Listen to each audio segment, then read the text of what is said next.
Hello friends. आज मी जरा पापलेट घेऊन आली. एक मोठा पापलेट आहे या काळ्या पाठीचा आणि अ, माझ्या हातापेक्षा बघा बराच मोठा आहे आणि हा आहे काहीतरी अ, पाऊण किलो हा पापलेट आहे आणि ह्याच्यापेक्षा पण मोठा होता, पण मी एकटीच खाणारी आहे त्यामुळे मी एकच पापलेट घेतला. हाच छोटाच घेतला. हा छोटा पण नाही आहे, तसा मोठाच आहे. आणि हलवा घेतला आहे मी इथे. तिथून एक हलवा घेऊन आली. नंतर काही बोंबील आणली मी. अर्धा किलो बोंबील आणले. आमच्या इथे मासे असे वाट्यावर वगैरे मिळत नाहीत, तर इथे किलोवर मिळते आमच्याकडे मच्छी. तर आणि एक आणले स्क्विड मी, माकली. तर ही माकली तुम्ही बघू शकता, एवढी मोठी भेटली ना मला ही. खूपच छान अशी माकली भेटली मला. तर ही एक मोठी अशी 1 किलोची माकली घेतली मी आणि तिथूनच साफ करून पण घेतली. तो व्हिडिओ मी टाकला आहे बहुतेक. तर तो हे बघा एवढं मोठं पापलेट आहे आणि हे अक्षरशः माझ्या चेहऱ्यापेक्षा पण मोठं आहे. माझा चेहरा झाकला जातो याच्यामागे आणि एवढं मोठं हे पापलेट मला म्हणजे हाताने उचलत पण नाही आहे. मोठं पापलेट आहे मला हे भेटले. बघू शकता तुम्ही. हे बघा. तर आता आपण हे पापलेटला आहे ना कट करून घेऊया, ह्याचे तुकडे करून. ह्याचं आपल्याला तिखलं बनवायचं आहे. तर तिखलं म्हणजे तिखट असा रस्सा असतो, पण तो जास्त हे नसते, पातळ अशी ग्रेव्ही नसते, दाटसरच ग्रेव्ही बनवतात. तर हा जो पॉपलेट आहे हा मी साफ करून घेतला आहे आणि ह्याचे तुकडे बघा केवढे मोठे, माझ्या हाताच्या तळव्यापेक्षा पण मोठे आहेत हे तुकडे. तर बराच मोठा होता पापलेट. तर हे मी तुकडे वगैरे करून घेतलेत. आत्ता आपण काय करणार आहोत, ह्याच्यात थोडं तिखलं बनवणार आहोत आणि थोडेसे तळणार आहे, कारण मी एकटीच खाणारी आहे त्यामुळे मी एकाच पॉपलेटमध्ये ॲडजस्ट करणार आहे. आणि हे बघा आता काय करायचं मी तुम्हाला दाखवते. हे जे पापलेट आहे त्याचे जे पोटाकडचा भाग असतो ना, जो हे असते, जो पोकळ असतो, तर जे पोकळ जो भाग असतो तो जर रस्स्यात तुम्ही टाकला किंवा शिजवायला टाकला, फ्राय केला, तर तो चांगला कुरकुरीत होतो. त्यामुळे कधी पण पोटाकडचे भाग आहेत ना तुम्ही फ्राय करा आणि जे अख्खे भरलेले पीस असतील ना, ते भरलेले पीस तुम्ही कधी पण कालवणामध्ये टाका. कालवणात ते टाकले ना की फुटत नाहीत, ते पटकन तुटत नाही. नाहीतर तो पोटाकडचा भाग आहे ना थोडा शिजला की लगेच तुटतो. तर त्यामुळे आहे ना तुम्ही असे जे भरलेले पीस असतील त्याचं तिखलं किंवा कढी बनवायची असेल, रस्सा बनवायचा असेल, कालवण काही बनवायचं असेल, तर तुम्ही असे भरलेले पीस वापरा. तर हे बघा आता हे पोटाकडचे भाग आहेत ते मी सगळे फ्राय करायला ठेवलेत आणि 4 फक्त पीस घेते. आता हे 4 पीस पण चांगले मोठे मोठे आहेत. तुम्ही जेव्हा बनेल ना तेव्हा बघाल माझा मोठा फ्राय पॅन आहे ना तो अख्खा भरून होईल हे. तर इथे मी अर्धा चमचा हळद घेतली आहे. नंतर 1 चमचा गरम मसाला घेतलेला आहे मी. घरचा गरम मसाला, मी घरी बनवलेला गरम मसाला आहे तो घेतला आहे. घरचं लाल तिखट घेतलेलं आहे. मिक्स मसाला आहे घरचा लाल तिखट, घरगुती आहे आपला. तर तो टाकला आहे मी 1.5 चमचा इथे. आणि इथे घेतला आहे मी हे काश्मीरी मिरची. काश्मीरी मिरची यासाठी घेतली आहे, ह्याने रंग खूप सुंदर येतो. कारण ह्यामध्ये आपण आहे ना मालवणी वाटण घेणार आहोत, तर त्यामुळे ना थोडंसं काश्मीरी मी लाल तिखट घेते. तर हे बघा आता इथे मी मीठ टाकून घेतलेलं आहे. आता सगळ्यात पहिला हे जे मीठ, मसाला, गरम मसाला वगैरे हे सगळं आहे ना, हे आपण लावून घ्यायचं आहे ह्याला नीट चोळून. तर हे मी नीट चोळून घेते पूर्ण. आपले जे पापलेटचे पीस आहेत त्यांना चोळून घ्यायचे हे.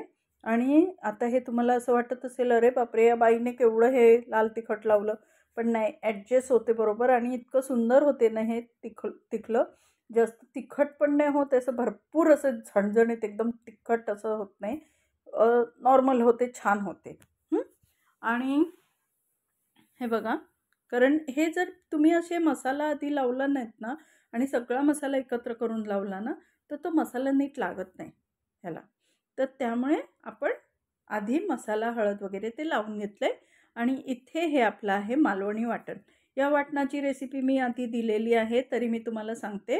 मी इथे 1 वाटी ओलं खोबरं घेतलं आहे, 1 मोठा कांदा घेतला आहे, 1 मोठा चमचा धणे घेतलेले आहेत, 8 ते 10 मी लाल सुक्या मिरच्या घेतलेल्या आहेत आणि ह्यामध्ये आपण कोकमं टाकलेली आहेत, 3 कोकमं टाकली आहेत वाटणाला. आणि हळद टाकलेली आहे आणि थोडंसं लाल तिखट आपलं काश्मीरी मिरची थोडंसं टाकलेलं आहे, तरी ते पिवळट असं आपलं वाटण झालं आहे. तर इथे आपण ह्यामध्ये लसणाची पेस्ट टाकणार आहोत. आलं लसणाची नाही, सॉरी, इथे लसूण मिरचीची पेस्ट टाकली आहे मी 1 चमचा आणि हे जे वाटण आहे हे आपण त्याच्यात टाकणार आहोत. आता ही लसणाची लसूण मिरचीची जी पेस्ट आहे त्यामध्ये हे वाटण आपण मिक्स करून घ्यायचं आणि मग ते प्रत्येक तुकड्याला छान असं चोळून घ्यायचं आहे.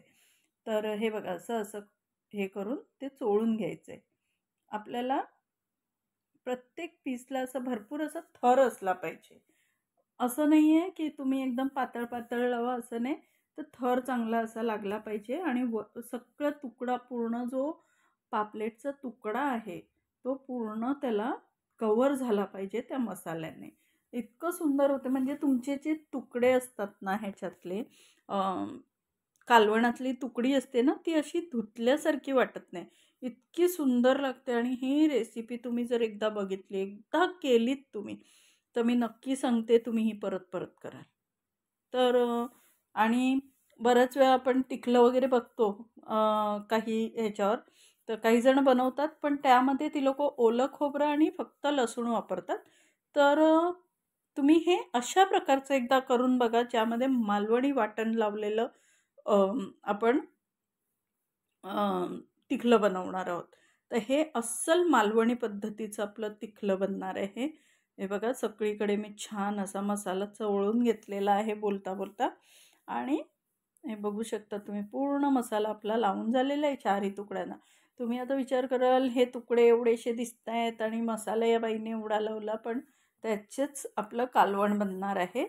तर तुम्ही आता पुढे बघालच कसं आपण बनवतो. एकदम सोपी पद्धत आहे ही. तर इथे मी आहे ना चिंचेचा कोळ घेतला आहे. लिंबा एवढी नाही म्हणता येईल, लिंबापेक्षा जरा जास्तच मी अशी हे घेतली. पाव वाटी आपण इथे चिंचेचा कोळ घेतला आहे आणि थोडीशी लसूण पाकळ्या घेतल्यात. आता ह्या लसूण पाकळ्या आपण आहेत ना 5-6 लसूण पाकळ्या त्या ठेचून घ्यायच्या आहेत. 5 लसूण पाकळ्या ठेचून घ्यायच्या आहेत, जाडसर ठेचायच्या आहेत, अगदी बारीक ठेचायच्या नाहीत. हे बघू शकता तुम्ही मी कशा ठेचल्या आहेत. इथे तिखलं बनवताना तुम्ही नेहमीच एक फ्राय पॅन वापरायचा आहे आणि तो फ्राय पॅन किंवा लंगरी असते ना ती वापरा तुम्ही. पसरट भांडंच वापरायचं आहे. त्यामध्ये तेल टाकायचे आणि मग लसूण टाकायचे ठेचलेला. आता हे तुकडे आपण ह्यामध्ये लावून घ्यायचे आहेत.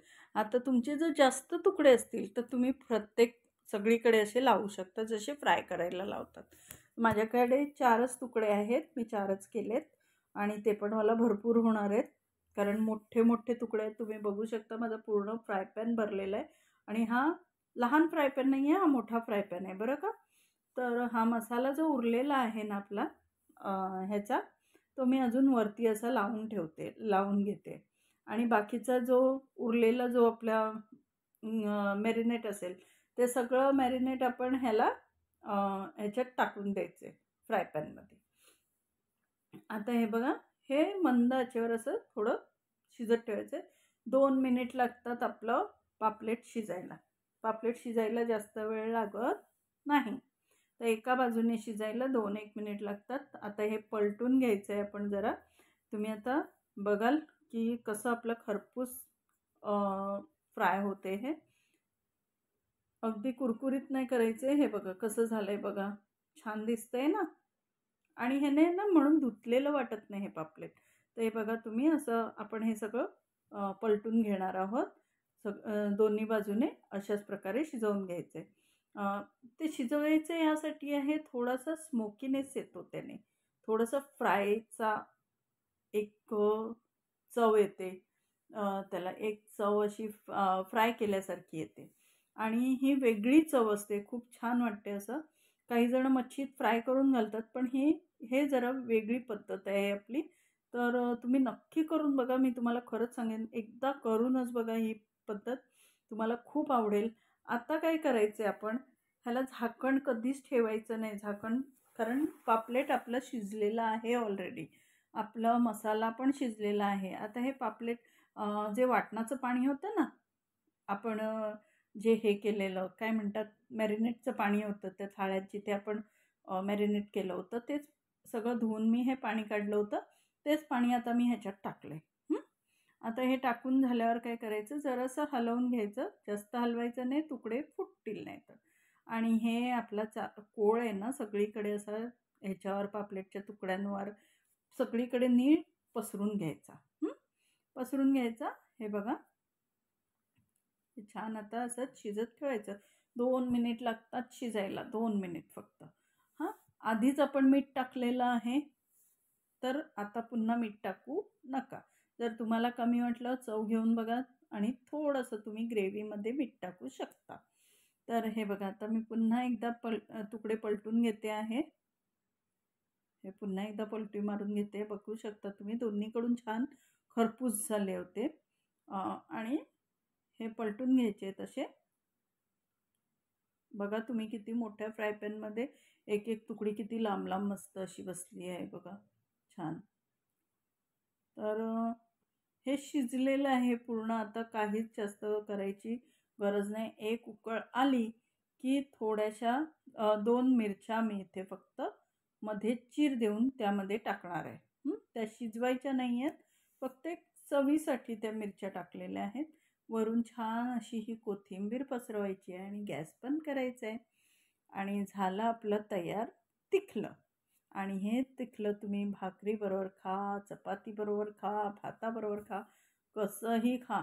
आणि मी तुम्हाला सांगते, तुमच्या तळलेल्या तुकड्यांपेक्षा हे जे तुकडी असेल ना कालवणातली या तिखल्यातली, ही तुम्हाला जास्त आवडेल, एवढं मी नक्की तुम्हाला सांगते.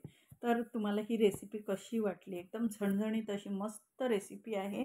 आंबट वगैरे अशी छान होते.